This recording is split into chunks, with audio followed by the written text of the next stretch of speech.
OMG! Dingdong Dantes niregaluhan si Lindsay de Vera ng mamahaling lupa at bahay.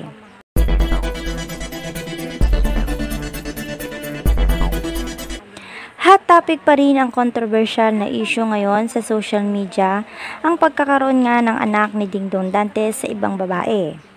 Ang hindi lubos maisip ng maraming netizen ay pagtataksila ni Dingdong Dantes ang asawa nitong si Marian Rivera, kung saan ay halos ilang taon rin daw itong itinago ni Dingdong kay Marian.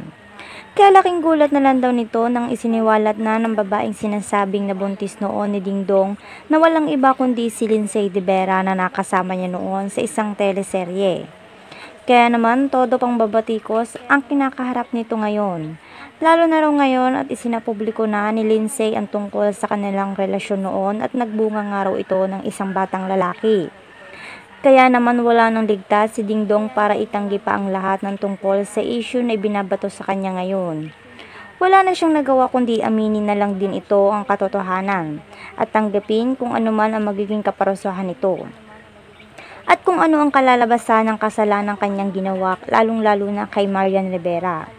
Sa pagkakataong ito raw ay hindi niya alam kung mapapatawad pa siya ng kanyang asawa at ng kanyang mga anak. Ngunit gagawin naman daw niyang lahat para itama ang kanyang mga nagawang mali noon. Ayon naman sa aming nakalap na source, matapos malaman lahat ni Marian ang kalokohan ng asawa, ay nag-alsabalutan ito kasama ang kanyang dalawang anak.